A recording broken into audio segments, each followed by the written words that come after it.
So that day, the incident happened on the back end of our shift. So it happened in the morning that we were going to be coming off shift. I was working as acting captain that day, so I was company officer of my truck. We were already on the street for another prior incident. We had a semi-truck that backed into a building. We were checking it for structural damage. So we were already in our gear and already on the street. Just before 6 o'clock, the tones dropped for a working structure fire, possible entrapment. And we heard the address, which was Rodemeyer, and we turned around and we could see the header from where we were. We're like, well, that sunbucket's working. So we loaded up, we got rolling. They confirmed entrapment on the way, which is only 3 or 4 blocks for us. We were really close. As we pulled up, I observed a 1.5-story residential wood frame. It was an older building, probably pre-1900. And we had fire coming out of the B, C, and D corners on both the first and second floor, which meant essentially the whole building was engulfed in flames except for a small portion of the front. So we backed up then, quickly backed up a little bit, came back to the Alpha, the front side of the house. And when we got out, we were met by the neighbors losing their minds, screaming, there's people inside. My captain, who's normally my engineer, he was an acting captain that day. He dealt with the first 2, and then another one came to me as we were getting out our side of the truck saying there's a kid inside here, there's a kid inside this room, blah, blah, blah. So we're like, all right, we went to work. We made entry into zero visibility, high heat environment where we started a right-hand search. I got about halfway across the room when my firefighter, Alex, yelled out to me, hey, I hear something. I think I hear a kid. And I think he kind of heard what I said and gave me a go. And I went straight for the noise. So I banged into a dresser, thought that's weird, and I moved around the dresser and I fell on a mattress. I'm in a living room. And why am I on a mattress? I must be where the kid is. So I started feeling around this bed, and it was stuffed animals and blankets. I was like, the kid has got to be here. I'm 100% certain I heard a child. They're telling me there's a child missing and possibly 2 adults. So I'm feeling around this mattress, and I probably was there for 15 seconds. I was reaching out with my hands, trying to go in the direction that we thought we heard the sound. At that point, my hand slid across what I can only describe as a familiar feeling, because I have children of my own, and it was the small of this child's back. At that point, I grabbed the child, said, it's okay, buddy, I got you. Yelled to my partner, Alex, that I had found the kid, and I was immediately trying to extricate him from the room. So I finally cleared the bed and went, there's nothing here after you check 14 stuffed animals that you think are a kid every time you touch one. And I hit the closet, which was the far corner of the room, and I grabbed the kid as Mahoney scooped the kid up. Brought him outside to the front, searching around for just anybody at the front. At that point, my other companies were just now starting to arrive. I found one of my other firefighters from Engine 11, passed the child off to him, and immediately went back inside because Alex was still continuing the search in that room. I went right back to the same closet thinking Mom might be here, same spot. I found his dog as I went in. I grabbed the white and brown dog. I bear hugged the dog and slung it towards the door. My captain coming in kind of grabbed the dog and shoved it out the door. Got the dog out, immediately rejoined up with Alex so we could continue the search because we still had confirmed other occupants, possibly multiple adults in the structure. From there, we made a push into the next room to try to search for the child's mother. At that point, the room flashed on us. We were met with high heat conditions. The smoke conditions disappeared, and it was orange from floor to ceiling, and we were starting to get beaten pretty good by that. We went to move into that room. We realized we needed water, like right now, because we hadn't had a hose through this. It was on the porch. So my captain turned around to say to me, go get water. I had already turned around and was going to get water because we realized we were in a much tighter spot than we wanted to be. And right as I made it to the doorway, a stream of water blew past my face, over both of our heads, and hit I don't even know if my captain knows it, and hit the working fire in the following room. Alex and Adam took the hand line to basically try to take a defensive stand in that second room while I pushed forward to try to complete our searching for the other occupants. It was at that point I found the mother in the center of either the second or third room. They were kind of adjoined, but the middle of the structure. At that point, I made a determination that the fire had already made her deceased and that we needed to continue on to see if we could make the stairs because we had received reports that there may be people upstairs. From that point, we made the determination that we could not get any further. We relayed the information of where we had found her and that she was deceased, but that we would need her removed.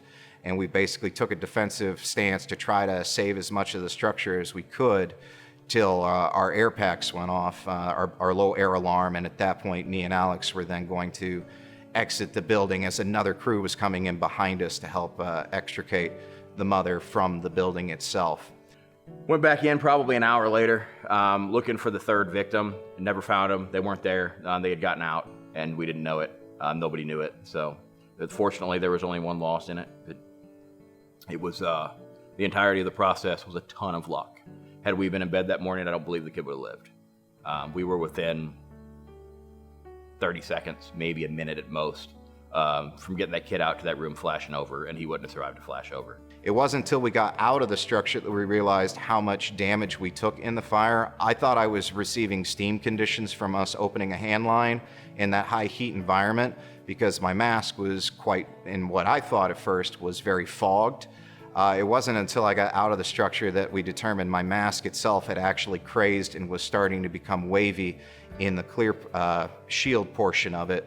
So it was on the verge of failing. And that's when we also discovered that our helmets had partially melted, that we had burned through our Nomex, that we had some minor burns to our ears. I had burns on my shoulders from that, and our turnout gear, when it receives too much heat, will start to turn red, or at least our gear does because it's black, and that's a sign that it's received heat degradation. And we did have a fair amount of that on our gear as well. I take the job serious. I'm committed to this. I live for this world. I truly love this job. I loved this job when I was a volunteer, and I took it serious then. It definitely changed the way when a call comes out, your brain computes it, because that was realistically what could have been a once-in-a-career kind of call. That's the one call you prep for your whole career. But then once you've had that call, you keep thinking the next one's going to be that call again. I mean, you always know it could be, I don't know, but it changed. It made it much more real. I believe he was 2 years old, almost 3 years old. I've had a chance to talk with his grandmother frequently. His foster family got him like a little fire truck. It had a little fireman in it. And they're like, here you go. And he's looking at it and he's like, something's not right. The fireman just had a regular face on. He's like, that's not what firemen look like. Where's his mask? The fireman wears a mask, and then he tells you it's going to be okay, buddy, and then you can breathe. So that makes everything worth it. And I think any of us would have done what we did that morning. I'd do it tomorrow again. I don't think anybody's going to bat an eye. That's our job. That's what we're here to do.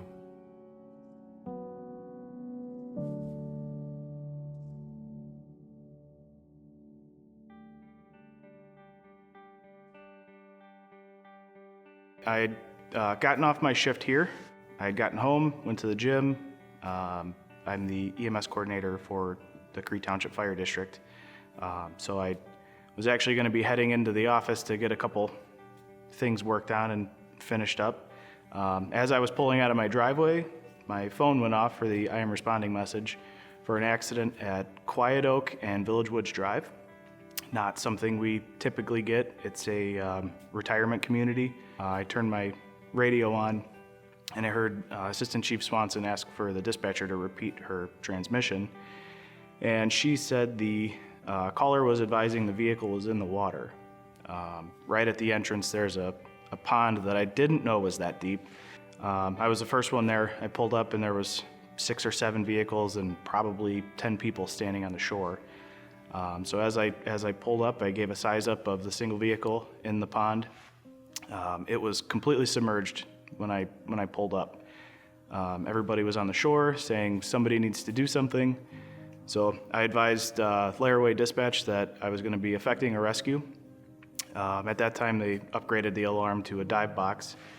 I handed my portable radio off to somebody and my wallet, and I said, I'll be back. It wasn't even really a second thought of maybe I shouldn't do this. It was just, somebody needs help, and I'm here to help them. The pond was probably close to 15 feet deep, so I was swimming out to him. As I got up to the vehicle, he was trying to get his head as close to the roof as he can. I could start to see through the water. So there may have been an air pocket that he was trying to get his head up to as I was coming up to the car, because that's when I could start to see him. But he had a pretty good look of fear in his eyes, so I knew I had to get him out pretty quick. So I reached in, I kind of patted him to let him know that I was there, somebody was there. I was able to reach in and unclick his seatbelt. Got that off, and I pulled it out the window, which turns out he rolled the window down calling for help. It also turns out he had a previous stroke, so he had right-sided deficit. He wasn't able to use the right side of his body. He was pretty weak trying to pull himself up as he could, but he couldn't use his right arm to unclick his seatbelt. And then I got him out, kept trying to reassure him. He wasn't really talking, but he was awake and looking around. So I'm backpedaling back to shore, trying to keep him above water. I was probably 5 feet or so from the shoreline, and Ambulance 43 pulled up from Cree Township. Ken Wilkins, Cliff Wire, Joel Stanford, all Cree Township guys that were on scene. They all got hands on as soon as we came out of the water. I was pretty frozen coming out of that. They all got hands on right away. We were able to carry him to the stretcher, get him in the ambulance. Cliff and Joel were able to get him stripped of his wet clothes, get him dry and warm pretty quick. Chief Swanson and Chief Panega were both there. James Baum, these guys played pretty vital roles, even though they'll say that they didn't. So, like I said, Chief Swanson upgraded the alarm right away as soon as we found out that the vehicle was in the water and completely submerged. It just happened to be right time, right place, and I only live about 30 seconds away from where this happened, so I blew a red light and happened to have a good outcome. I think that night when my fiance and I were in bed, I was still shivering, so it was probably a couple hours, but even after that, I still went to the office and I finished up whatever I had to get done, because it just needed to get done.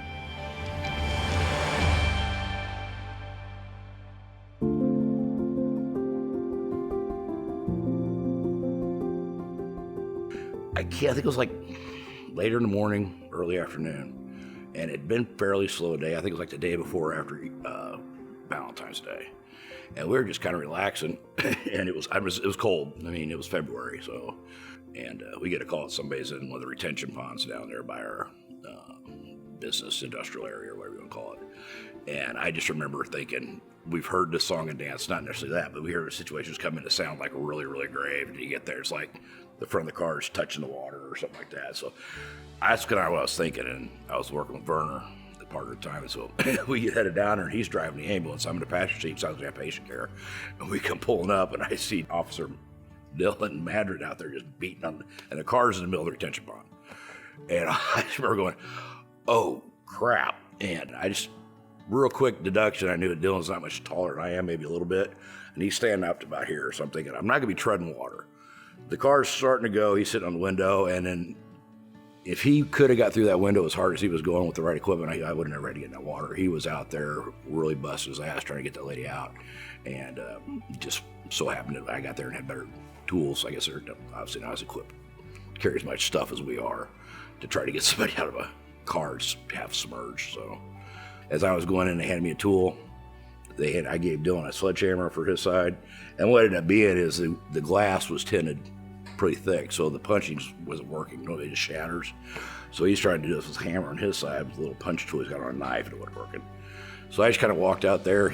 We split. He went to the driver's side door, I went to the passenger side door, and I just kept hitting him with this New York hook, they call it. And it went. And as soon as I felt it go, I reached in, and it was just the weirdest thing ever. The handle was right there. And they were talking to her on the dispatch. So I just yelled, hey, I'm in. The door came right open. He told her to come through my side. I grabbed her, pulled her out to him. We walked to the bank gracefully. We've got a video that they did for a deal we had here at the city, and the dispatch is talking to her the whole time. And basically She was like, it's up to my chest. And they told her, like, well, hold your breath in case you go under. They're working on getting you out. And she was transported to the hospital on a different ambulance. We brought another ambulance down because we had an officer with one. She with another one. And I think basically they warmed her up and gave her some food. She signed out AMA and went home. And it's kind of, we haven't heard from her since. We had just started a program and got a grant to send 2 guys to Maine for ice water rescue, and they were leaving the following weekend. So we didn't really have much of a program. These went there to become trainers and implement a system here. So I think we always had like the dry suit, and one of the guys was putting it on when I went out in case I couldn't get the job done, and he could go out behind me and try to get her out.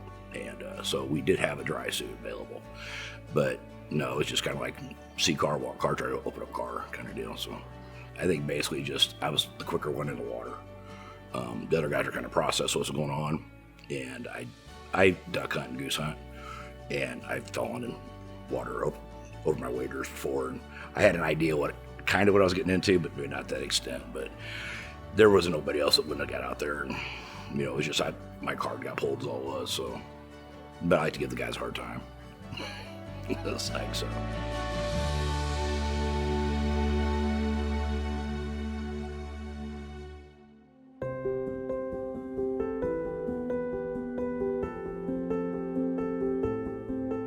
It was February 21st of 2022. Middle of the night, and we got called out for a fire. So we showed up, we're the first truck. First initial thing, first truck is search and rescue, opening doors, getting people out. So that's our job. And that's what we started doing. Things started getting really bad fast, meaning smoke, black, you can't see. And we were going from floor to floor, opening up, trying to get people out. They were in there checking the apartments. I skipped them and I went straight to the 3rd floor. And that's when I maxed up and crawling around. That's where I initially found the body in between the door jams. And that was actually the fire, where the fire was started. So for him to be in that particular spot tells you, he was trying to get out, but he just, whether he collapsed from breathing in too much CO, he didn't make it. After I pulled him out and just looked in just to see, there was flames inside their apartment. And that's why I knew I had to close the door. Because if I didn't, the flames would have basically been chasing us down the stairs. Fire follows the oxygen. So if that door is open, that's where the fire's gonna come. So closing the door helped. I was able to put my tools down, grab, which I found out was a gentleman by the stairs. So I picked him up as good as I can, started coming down the stairs with them. I want to say we're on the 3rd floor, so around the 2nd floor to the 1st floor landing. Another fireman yelled out, "Hey, I'll help you." I said, grab his feet, because I was getting tired. So he grabbed his feet, and we proceeded out and got him to the medics out in front of the building. And that was it. Obviously, through all this, I found out he was 33 years old. He lived. So, that's why we're here. So, yeah, it's just cool to know that, they're not all that lucky. So, we've pulled out a lot of people before. I've watched my guys pull out, and not everyone gets to live. So, I think that's kind of the, satisfaction or great feeling, that we didn't just do our job, but someone actually serve the purpose as well. So prior to that, the day before, we went through a scenario. We talk about a scenario like that. So it's pretty interesting that it kind of unfolded, because at one point I thought about just bailing out and just, screw it, leave it. I got to get out of here because it was that bad. But it just kind of naturally just checked myself, like, you're okay. You can do this kind of deal, and just, this is what you train for. So it kind of goes from panic, excitement, and all those feelings to focus on what you're doing, and you'll be fine. I'm very honored to have the award, but it's weird in a way, just because it's team effort. It always is. So I wish like I could share with all my guys and stuff like that, because we're all there and everyone worked hard for it. I was just so happened to be at the right place at the right time. But I know that any of my guys would have done the same thing. So even if I am tired that day, or I'm having a bad day or something, because I am human, you know, I got to leave that at the door. Because once we leave out the firehouse, none of that matters. You're there for other people. You know, you're not really there for yourself, you know. So you're putting your life on the line for everyone else.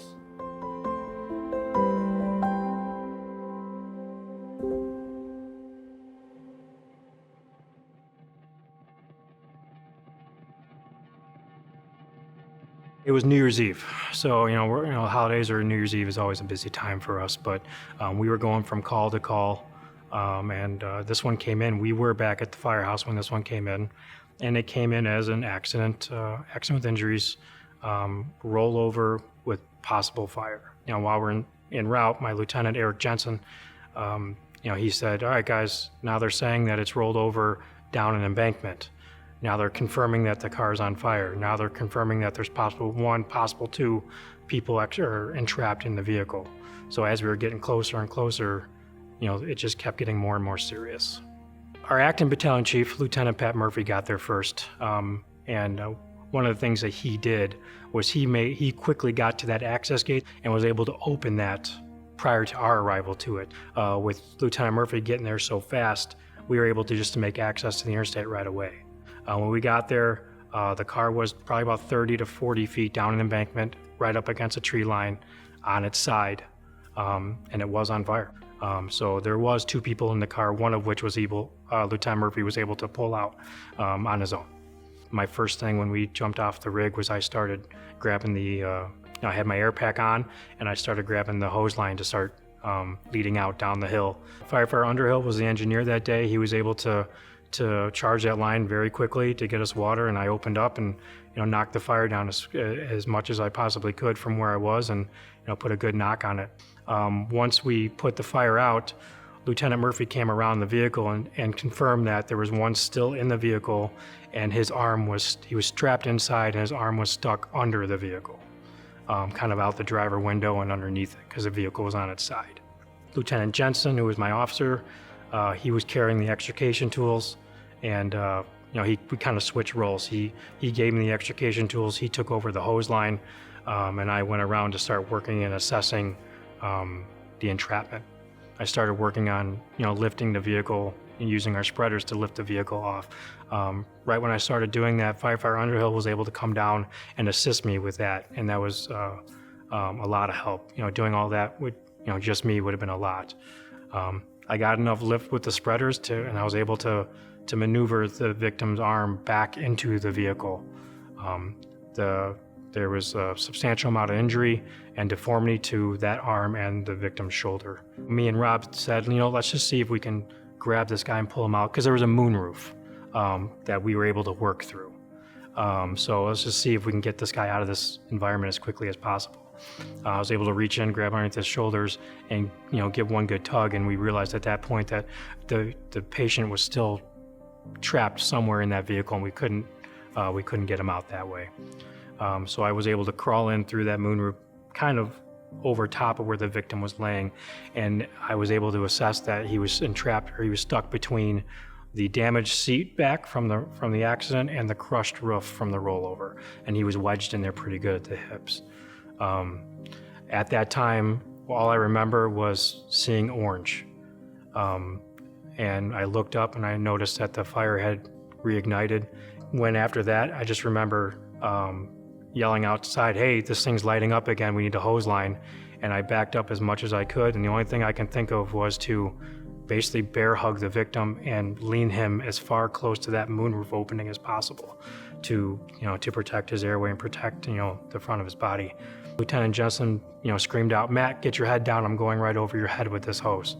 And he was able to spray from the rear of the vehicle right over top of me, right over top of the victim, to knock that fire down. After that reignition of the fire, it actually went pretty smooth. Firefighter Underhill and the other crews that showed up did a great job on the outside of that vehicle getting it opened up, and we were able to get a backboard in and slide him out and get him up to the EMS crews. He did survive, yes. They both were, to the best of our knowledge, they were both survived. It was a lot to do in a little bit of time with minimum resources and personnel, so we don't train that way a lot. But I also credit, as grateful I am for this award and this recognition, and as corny as it may sound, it was absolutely a team effort. If Lieutenant Murphy doesn't get to that gate as soon as he did, that 45 seconds or whatever it may have been, could have been a life changer. If Lieutenant Jensen doesn't reposition that hose line like he did, as quickly as he did, to spray that hose over my head and over the victim's head, we could have a different outcome. If Firefighter Underhill doesn't complete his task street side as quickly as he did to come down and assist me with the lifting of the vehicle and the exterior of the extrication, I think we have a different outcome. So by all means, it was everything to do with a team or crew effort, and I'm just very happy that we had the outcome that we did.